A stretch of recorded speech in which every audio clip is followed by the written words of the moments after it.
is Tam DeBolt and my wonderful co-host, Caleb Clark, with another episode of our series called, say it with me please, Who's Zooming In? Zooming In. All right, so hey friend, happy Sunday. How are you? Happy Sunday. Were you singing at Jesus? I was singing at Jesus this morning. Absolutely. Had a great Sunday morning. It's a beautiful day today. It is. It is. We're going to get out in it here in a minute. So tell us why we do the show, sir, please. So, Who's Zooming In was started because we miss our people. Yes, we do. And we're pretty sure that you miss your people, and most of those people are the same people. Yeah. So Who's Zooming In is a great way to catch up with all of our friends, find out what they've got going on that's new during the pandemic, and to make a few new friends as well. That's right. So any rules for me today? Anything I'm not allowed to talk about? Yeah, so 3 things that I don't want to talk about today I'll take notes. Macroeconomics. I don't even know anything about it. Which is exactly why I don't want to talk about it. I also don't want to talk about Captain D. Captain D's. Is that a Captain D's cup? Okay. Captain D's. A great little seafood place. I don't want to talk about what would happen if a large animal of prey escaped from the Birmingham Zoo. This whole thing in Texas with the tiger and the what? Terrifying, and I just need it to stay in Texas. I can't even think about it. It scares me. I'm sweating right now. Macroeconomics, Captain D's, and wild animals. Not doing it. Okay. Please, just stay away from it. We are going to have so much fun today. I'm so excited. You guys are going to love this guy. I don't really know him very well. And you did a show with our guest. What was that show? Beauty and the Beast at Red Mountain Theater. That's right. And then I joked kind of after the show when we were talking outside how much the two of them look alike. And I apparently was not the first person that brought that to their attention. So that's the thing that we they're both tall, very handsome, dark-headed, same age guys, but they have they came from different mothers, we will say, and you're going to find out here in a minute. So we're going to talk to this theater familiar face and find out a little bit more about him. Sam Torres, join us in the Zoom room, please. Hello. Thank you so much for having me. I'm excited. And yes, you're not the only one who thinks that me and Caleb look alike. My first experience with that was I was in the middle of a drag show, and I get a theater friend texting me and says, "I see you. The show is great." And I was like, the show hasn't started. Like, I'm still in the backstage in full drag. And he goes, "Well, are you not in Little Mermaid?" And I was like, "No." He goes, "This dude looks and sings like you." And it started from there. Like, it literally just catapulted from there. It was literally every week we had somebody mutually tell us, "Aren't you Sam Torres? Aren't you Caleb Clark?" I've had people find me, like, through crowds, follow the sound of my laughter because they thought they were going to Sam. They were finding Sam instead of me. It happened. First of all, tell everybody, you have not always lived in Birmingham. You are not a Birmingham kid. I am from the deep, deep South. And by deep, deep South, I mean South America. I'm from Venezuela. And I came here to the United States when I was 17 years old. No English, nothing. My father is a minister, and he got called to be a Baptist pastor for a Hispanic church here. And so I was dependent of a religious visa. It was my status. And yeah, I came here, and I think like 2 days after we landed, I started high school. So. Wow. And you were telling us a story, I love this, that you did a great deal of learning of English by doing what? My diploma says that I am a Spanish honors student because I took all Spanish 1, 2, 3 and honors. So they paired me with another American kid. So I would look at the word in Spanish and guess the English one, and they would be looking at the English one and guess the Spanish one. So we both learn opposite languages. Do you speak Spanish when you're around your family? Totally, 100%? Yes, but here's the crazy thing. It's kind of like people say that like language is like riding a bicycle, and it's really not. It's kind of like playing piano. Like if you don't practice it, you will lose it. You know, everything around me, my job, my husband, my friends, they all speak English. And so I'll try to go to my parents' house, and then I'm having a conversation with them, and then I go, "This word is," and they're like, "Oh, now you're a gringo. Now you speak only English." And I was like, "No, that's not the case." So Sam does theater. He's done Beauty and the Beast at Red Mountain. You were in La Cage aux Folles, right? I'm sure a lot of people saw him playing But he was a housemaid. Yeah, he the was a houseboy. Yeah. The houseboy. Yeah. God, you were so funny in that. And you've done Beauty and the Beast multiple times, actually, at other theaters too. You said one of your favorite experiences was doing Best Little Whorehouse in Texas at VST, right? Yeah. You got to work with Jack Man. That's right. That's right. Yeah, it was an amazing experience to see somebody who's so passionate about it, and then it gives that drive to the actors to do what they need to do. And he was just amazing. If anybody's ever worked with him, they know that he was always guiding you, but he also let you do your own thing. But he was also quick to tell you if you were doing it wrong. But that was the beauty of Jack Man. That's when I fell in love with professional theater, because I wanted to have that learning experience. It wasn't like I was being thrown into a show and then I had to create everything on my own. But yeah. Well, and then the theatrical part of it has kind of helped you create this alternate persona that you have. I am to blame for that alter ego. So if you have any concerns and any complaints, you can send them to caleb@gmail.com. Working in theater allowed me to see the production side of things, and I wanted more. I wanted to be on stage, and I wanted to be able to perform, but I also wanted to be able to create. And this persona happens to be a drag queen. And so when you look at the world of drag queens are costume designers, producers, or we're our own graphic designer, promoter, you are ticket seller. You are everything. You're creating this entire persona. That brought me to create the Drag Brunch and the podcast and all these different things that kind of have a drag outlook to it, but in reality, it's just Sam trying to stand in the spotlight. Do you think she might want to join us?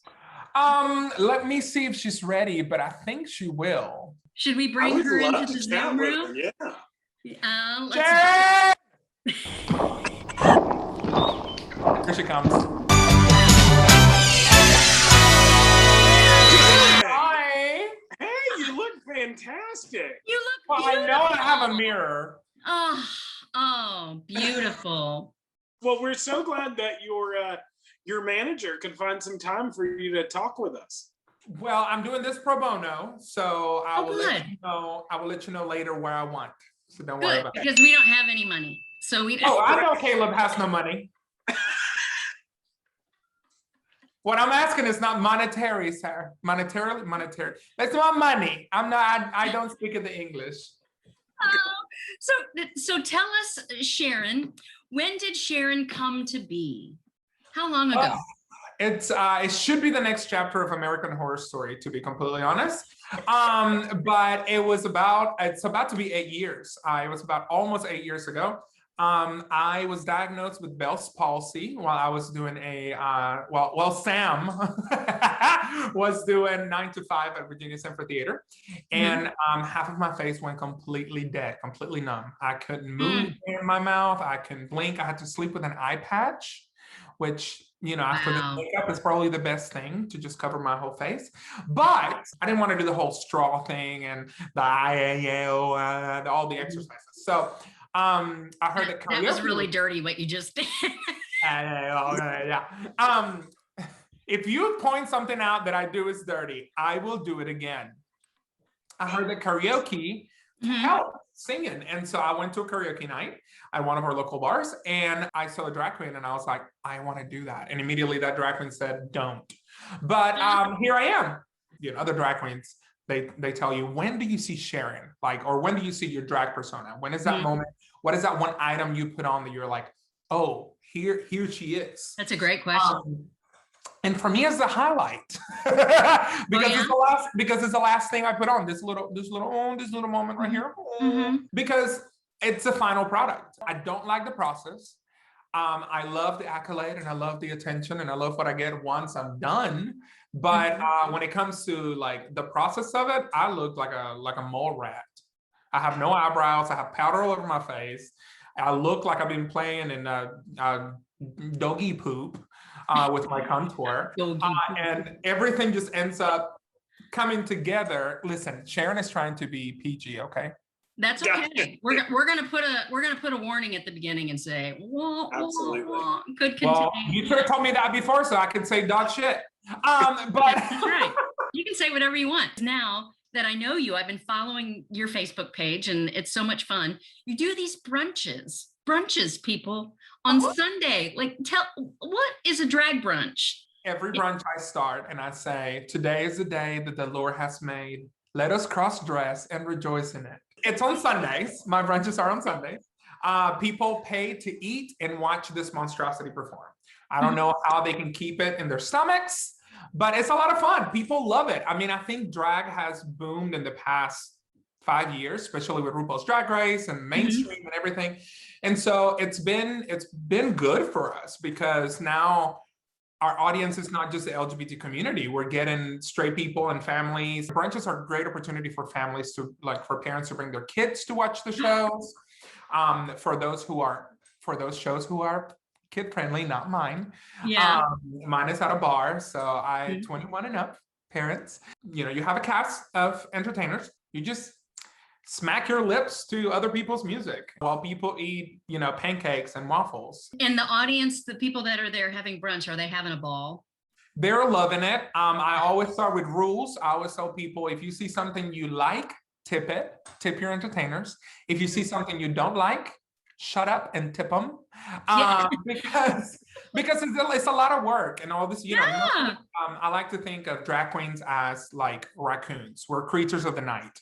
We don't start putting this makeup on until about like 6 or 7 o'clock. And so to get up on a Sunday morning, our one day off, and get up at 7 o'clock in the morning and do this is not daytime friendly. I'll tell you that much. I have a box light and a ring light and I look soft and supple. But if I go outside. But the brunch could increase your fan base though. And they may come and see you do shows at night. Absolutely. Absolutely. And I think that's one of the great things, that you do have some crossovers of people who come to watch the drag brunch and then you see them at the bar and you're like, hey, didn't you have a life? Yeah. Because for a drag show, you're on a stage, I would assume. For a drag brunch, you're just wandering around the restaurant. Walking around the crowd. Oh my God. I love that. I almost like that better because you actually get to make a connection with these people. You get to see them Sunday in, Sunday out, and it's great. Ooh. Well, you, Ms. Sharon Cocx, have a podcast called Lip Work. Is that correct? LIPWERQ. You have a co-host, right? My co-host is my good Judy. Her name is Capri Dupree. She's my best friend and I absolutely love her. And it started with us just having conversations during the pandemic here at our house. We realized that they were funny. Like, we're hilarious. So like, why are we not recording these? And so we started the podcast. It is a joint effort between my production house and her production house.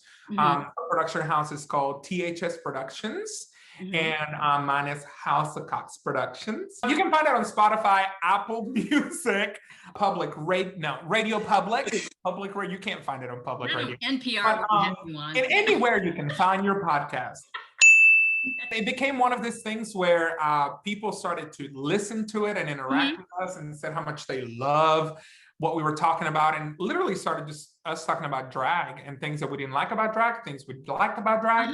And then it evolved into social justice commentary. We're talking about issues that are important. Our last episode that we recorded, it's not out yet, is about mental health. And so we talk about the importance of mental health. Especially with the pandemic, everybody struggled. I got a little emotional since I suffer with mental health issues.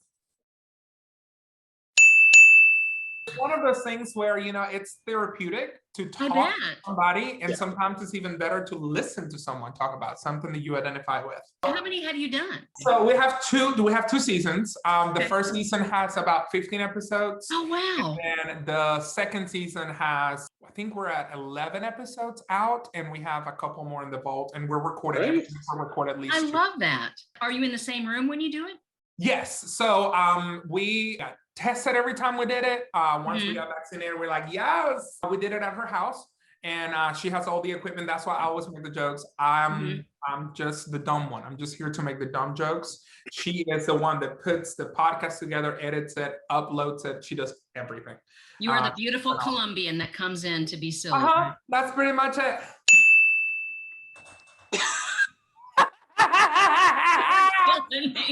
But no, it's just one of those things that like for me, drag, I always try to find what's the next step. Yeah. I don't want to be stuck in one thing. Your production company, House of Cocx, you do all kinds of stuff. We have the Sharon's Drag Brunch. House of Cocx Productions produces Sharon's Drag Brunch at Bar Sebastian, which is the rooftop at Michael's Grill next to the Regent's Field. That's on the second Sunday of every month. Okay. On the fourth Sunday of every month, we have a dinner show called Le Cabaret, and it's a speakeasy Vegas meets burlesque. It's a lot. I mean, it's a lot of mixers. But it's this elevated nighttime drag under the stars, so it's a lot of fun. Then we have, of course, in collaboration with THS Productions, we have Lip Work, and many other things to come that, you know, I told you I have signed an NDA for it. So. Right, you can't talk about it. You should, why don't you have a YouTube channel? You're funny, you could show people how to do makeup and hair, and you could have Caleb on as a guest, and you could make him look like you in drag, right? He could step in for me a couple of times as a dog. Good. We'll just see who notices. Yeah, see who notices. They might notice the mustachio. They'll notice. They're gonna know. But and even if they don't know, I'll know. Has Sharon Cocx ever done any theater in Birmingham? Have you appeared on stage in a production? Yeah, because I actually played Frankenfurter in in Rocky Horror. I actually got a tattoo of it. Oh my gosh, look at that. It's my favorite story. It's my favorite musical. I always wanted to be Frank. Like, it's one of those things. So let me tell you a little thing that Sharon Cocx was planning, and the pandemic just decided to screw it. House of Cocx Productions was planning on putting together a production of Rocky Horror and for 2020. And I had sponsors ready. I had the credit card ready to pay for the rights. I had somebody who was willing to donate the space, and everything just went to poopy doops. And I couldn't do it. So it's still in the works. It's still a dream of mine to direct and to start, because I'm selfish and I will play Frank again. But yeah, it's just one of those things where I've always wanted to merge those two, because the experience that I had with Rocky Horror, it was at Theater Downtown. Merging those two meant so much to me. And people were able to see me both as Sam, the actor, and Sharon, the drag queen, as one entity. And I loved it. So that's coming down the works. That would be exciting. And a YouTube channel. You have to start a YouTube channel. Yes, I do. I keep telling people that I'm doing it, and then I just rather sit in my couch and eat soup and get all fat and sassy. But you're so entertaining. People would watch. I would watch. I'd subscribe in a second. So then you can go to my OnlyFans then. Yeah. Yes. I'll be. No. But I do. Caleb is like, oh my God. I do want to talk about something very important. Please do before we. Because we want to do 10 questions, but I don't want to leave anything out. So before we go into that, I want to talk about something very important to me as a drag queen and as an entertainer in Birmingham. Microeconomics and Captain D's are one of those things that are always in my heart. And I just can't, I can't stop talking about it. It's very important. Yeah, Sharon, I'm going to have to stop you there. We are more than happy to subscribe, as we said before, to your YouTube channel, but you are in my house. You are in the House of Clark tonight. House of Clark. So I'm sorry, we're not talking about Captain D's. Leave me alone. Leave me alone. You told Tam she could talk about it. You didn't tell me I couldn't talk about it. This is true. Gosh. All right, we're gonna have to restructure the entire intro from here on out. Oh my gosh, it's been so much fun. Again, we had a run of hilarious guests of late, Caleb. We've been having a wonderful time with and whenever I get done, my face hurts. I've laughed so hard. I know. So Well, oh my gosh. All right. So, Sharon Cocx, we have 10 questions. Now, you can answer these for yourself, or you can answer these for your manager, whichever works for you. It's But okay. we want to find out a little bit more about both of you. So, Okay. all right. So, we have 10 questions. The first question is mine. What is your favorite dessert? Cheesecake. Yes. Any type of cheesecake, any flavored cheesecake. I go to Cheesecake Factory and I was like, forget about the entrees, forget about the main course. Give me 7 cheesecakes. I want the mango, I want the peanut butter, I want the chocolate one, and the carrot cake. You could do a video of eating all of the flavors of the cheesecake at the Cheesecake Factory as Sharon Cocx At Cheesecake Factory. at the Cheesecake Factory. Just saying. I'll be there for that one. I'll hold the ring light. Question number 2. Yes. Dogs or cats? Both. I have a dog. I find dogs to be very dumb, and I love that about it because it reminds me of me. Just not very responsive and just, going with the instincts. And then I love cats because, they're gods. All right, question number 3. Do you still make a wish when you blow out your birthday candles? I'm glad you finished that sentence.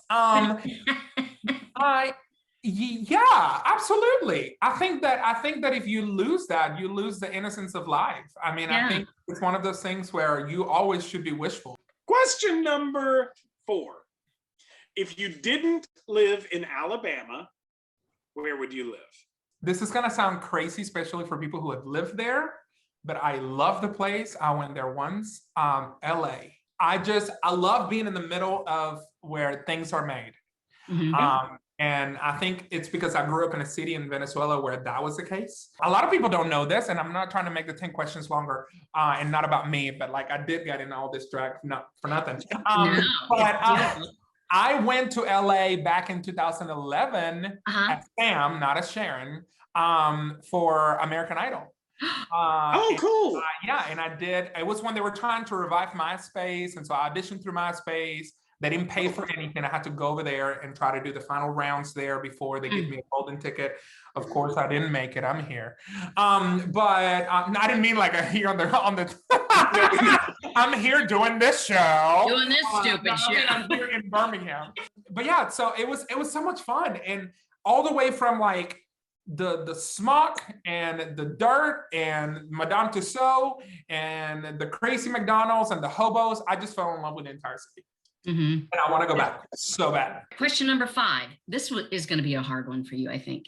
If you could only wear one color for the rest of your life, what would that color be? Black. Yeah. Always black. But I don't know. There's just something crazy about wearing, head to toe black shirt, black pants, black underwear, black socks, black everything. Black goes great with everything. And it does. I love black things. It does. It does. Question number 6. What did you collect as a child?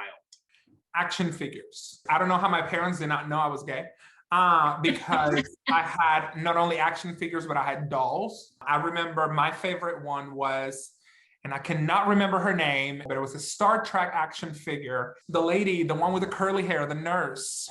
It was from the TV show. It wasn't from the movie.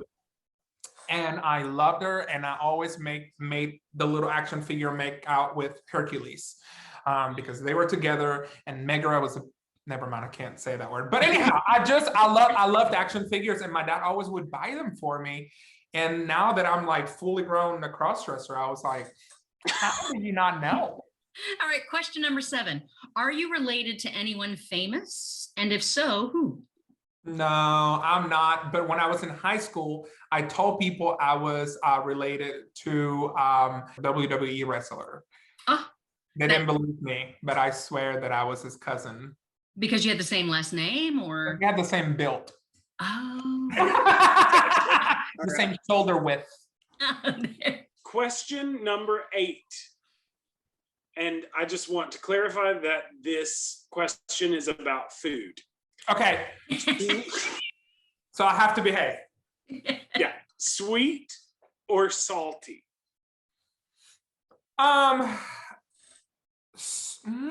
I used to love sweets all the time. I used to eat sweets all the time.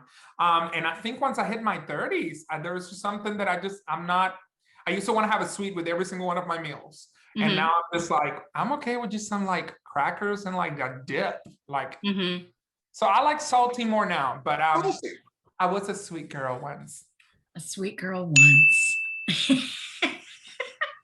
All right, this is my last question. Are you winking at me, I Kayla? want to let you go. I know. Question number 9. I think I may know the answer to this, but if the world opened up tomorrow and you could run out and buy a theater ticket, would you buy a ticket to see a straight play or a musical? A musical. Mm-hmm. I think that like musicals just bring so much life to everything. And I am just a gold star gay, honey. I wake up in the morning, I was like, so like I'm just super gay. I'm super gay. And I love it. And I love musicals. So yeah, definitely musicals. Yep, I kind of thought that might be your answer. Okay, I can't believe it. This is our last question. Okay, last question. Why? To answer this Why? question, you are going to need to really check your humility here. But I I'm want humble. you to tell me on a scale of 1 to 10, how funny are you? Ah! I don't know. You tell me. I'm not doing that. That's all for you, girl. I mean, I don't know. There are times where I feel like I'm not funny. You know, like when you wake up in the morning and you know you have a purpose in life. When you wake up, and sometimes it's hard to find, but you know, when you do find it, you're like, that's it. I'm made for this. And for me, is whatever it is, whether it's theater, drag, at work, talking on the phone, whatever it is, I feel like mine is to make people laugh. And so before being a thespian and before being a drag queen, and I'm a comedian, and I love making people laugh, and I love lighting up a room. And yeah, so I will not tell you how funny I am, but I hope you know. I'll give you a 10. Thank you. Yeah, I think so. Oh my gosh, thank you for joining us. I'm gonna wave at everybody. Yay. Thank you, Sharon. Thank you so much for having me. I love y'all.